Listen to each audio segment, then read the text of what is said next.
नमस्कार दोस्तों, आज की इस वीडियो में हम बात करने वाले हैं कि एक पैरालिसिस पेशेंट्स को कौन कौन से सूप पीने चाहिए जिससे उनको फ़ायदा मिले और कौन सी ऐसी ड्रिंक्स हैं, कौन से ऐसे सूप्स हैं, कौन से ऐसे जूसेस हैं जो उनको बिल्कुल नहीं पीने चाहिए जिससे उनकी इम्प्रूवमेंट स्लो हो सकती है, या ये कहा जाए जो उनका ट्रीटमेंट है कहीं ना कहीं वो हिंडर हो सकता है, यानी उसमें कोई समस्या आ सकती है। आज की इस वीडियो में हम बात करेंगे डिटेल में इन्हीं सब के बारे में। तो चलिए शुरू करते हैं वीडियो को और सबसे पहले जानते हैं ऐसे कौन कौन से सूप हैं जो एक पैरालिसिस पेशेंट को पीने चाहिए जिससे उसे काफी फायदा देखने को मिलता है। देखिए, अगर हम सबसे पहले बात करते हैं किसी भी चीज की, या चाहे वो जूस हो, चाहे वो सूप हो, चाहे वो कोई वेजिटेबल हो या फ्रूट्स हो, पहले आपको एक बात समझनी पड़ेगी कि एक पैरालिसिस पेशेंट के जो शरीर में समस्या है वो समस्या है क्या। क्या उसकी बॉडी की समस्या है या उसके माइंड की समस्या है या दिक्कत क्या है। जब किसी को पैरालिसिस होता है तो समस्या उसके शरीर में नहीं होती है,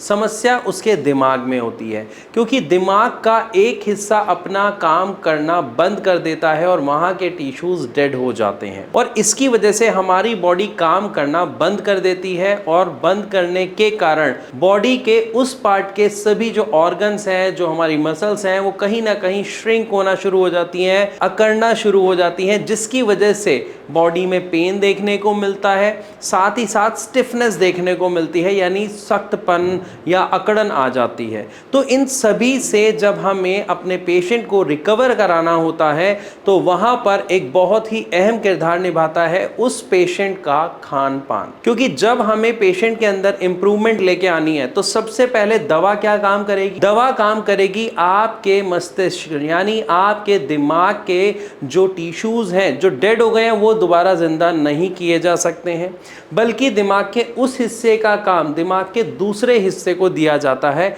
और उसे ट्रेंड किया जाता है। इसी वजह से जब दिमाग के उस हिस्से पर जोर ज़्यादा पड़ता है तो उन टिश्यूज़ को एक्स्ट्रा पावर की ज़रूरत होती है, जिसके लिए आपकी मेडिसिन एक्चुअली वर्क करती है। लेकिन यहाँ पर एक चीज़ आपको ख़ास तौर पर समझना ज़रूरी है कि अगर हम एलोपैथिक मेडिसिन की बात करते हैं तो एलोपैथिक मेडिसिन कोई भी ऐसी नहीं होती है जो आपके न्यूरोप्लास्टिसिटी, जी हाँ, जो प्रोसेस मैंने बताया इसको न्यूरोप्लास्टिसिटी कहते हैं, और न्यूरोप्लास्टिसिटी में हेल्प करे। इसी वजह से पेशेंट में अक्सर जब वो एलोपैथिक ट्रीटमेंट ले रहा होता है तो इम्प्रूवमेंट देखने को कुछ खास नहीं मिलती है, क्योंकि वो आपको विटामिन्स मिनरल्स की दवाई देते हैं, खून पतला करने की दवाई देते हैं, बीपी की दवाई देते हैं, लेकिन कोई भी ऐसी मेडिसिन नहीं होती है जो न्यूरोप्लास्टिसिटी के ऊपर वर्क करे। उसी के दूसरी तरफ अगर हम बात करते हैं हमारे होम्योपैथिक मेडिसिन की, तो यहाँ पर ऐसी मेडिसिन होती हैं जिससे आपके न्यूरोप्लास्टिसिटी में हेल्प मिलती है। ऐसा क्यों पॉसिबल है, मैंने अपनी कुछ वीडियोस में यहाँ पर बताया है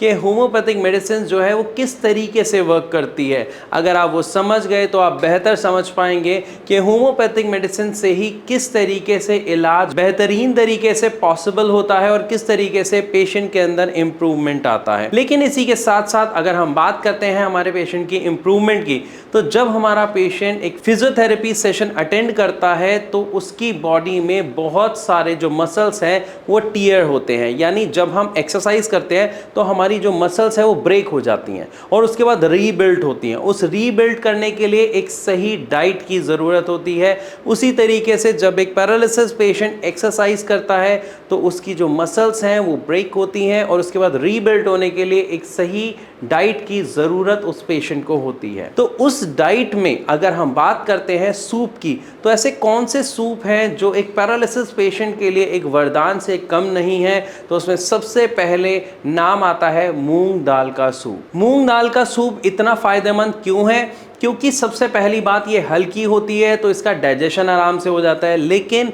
यहाँ पर हम दाल की तो बात ही नहीं कर रहे हैं, हम बात कर रहे हैं दाल के पानी की, यानी जो दाल के पानी को एज अ सूप हम ग्रहण करते हैं या वो पेशेंट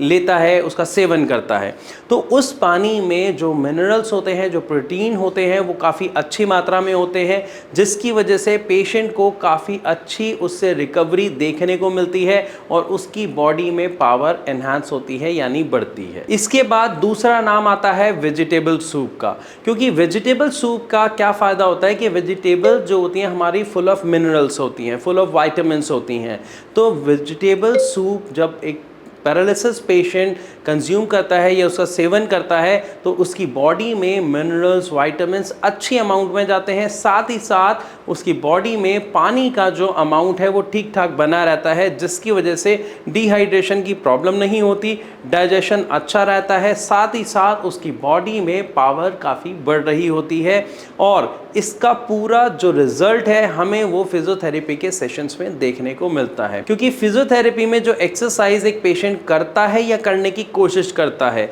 हमें देखने में वो बहुत आसान लगता है कि हाथ को पकड़ रहे हैं, वो सिंपली मूव कर रहे हैं, लेकिन एक पैरालिसिस पेशेंट के लिए ये उतना ही मुश्किल है कि एक हाथ को धीरे धीरे इस तरीके से उठा पाना खुद से, क्योंकि ये जो जान लग रही है, ये जो एफर्ट्स लग रहे हैं, ये जो दिमाग की ट्रेनिंग हो रही है कि दिमाग कमांड दे रहा है और हमारा हाथ उठ रहा है, इसमें बहुत सारी एनर्जी लगती है और इस एनर्जी को एक पेशेंट कंज्यूम करता है अपने फूड से। इसीलिए एक सही डाइट, एक सही फूड, एक सही शेड्यूल होना खाने का बहुत ही ज़्यादा ज़रूरी है एक पैरालिसिस पेशेंट के लिए। इसके बाद अगर हम बात करते हैं तीसरी सबसे अहम खाने की चीज़ की, तो वो है दूध। लेकिन क्या आम दूध एक पैरालिसिस पेशेंट को देना ठीक रहता है? तो जवाब है बिल्कुल नहीं। पैरालिसिस पेशेंट को लो फैट काउ मिल्क देना ही केवल मात्र एक ऑप्शन है, क्योंकि लो फैट मिल्क उनके डाइजेशन में हेल्प करता है, आसानी से डाइजेस्ट हो जाता है। लेकिन ज़्यादातर ऐसा देखा जाता है कि अगर आप उनको लो फैट मिल्क नहीं देते हैं या काउ मिल्क नहीं देते हैं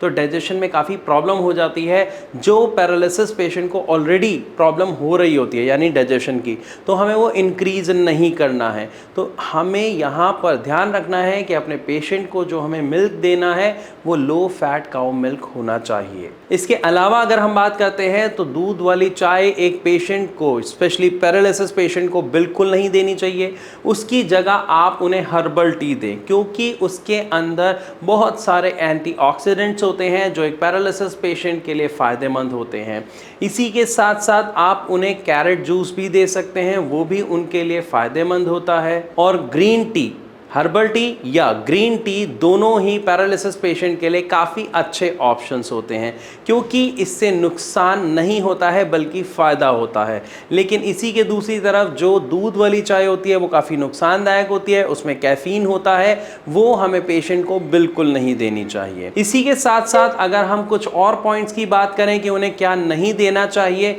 तो ऐसे सभी फ्रूट्स जो सिट्रिक होते हैं यानी जो खट्टे फल होते हैं, ऐसे फल एक पैरालिसिस पेशेंट को स्पेशली होम्योपैथिक ट्रीटमेंट के साथ बिल्कुल नहीं देने चाहिए, क्योंकि इससे उनका जो ट्रीटमेंट चल रहा है उसमें रुकावट देखने को मिलती है। तो इसीलिए हमें संतरा, कीवी, लीची, अंगूर, इस तरीके के फल बिल्कुल भी नहीं देने चाहिए एक लकवे के मरीज को। इसी के साथ साथ जितने भी पैक्ड फ्रूट्स जूसेस आते हैं या जितने भी पैक्ड आइटम्स आती हैं या कैंड जूस आते हैं, जो कैन में पैक्ड जूस होते हैं, ये हमें एक पैरालिसिस पेशेंट को बिल्कुल नहीं देने चाहिए। पूरे तरीके से इसे अवॉइड करना चाहिए, क्योंकि इन सब में काफ़ी केमिकल्स मिले हुए होते हैं जो हमारे पेशेंट की हेल्थ के लिए काफ़ी नुकसानदायक होते हैं। तो जितने भी पैक्ड आइटम्स हैं, पैक्ड फूड है या पैक्ड फ्रूट्स या पैक्ड जूसेस हैं, हमें वो अपने पेशेंट को बिल्कुल नहीं देने हैं। इसके अलावा जो जूसेस, सूप देने हैं वो मैं आपको बता चुका हूँ।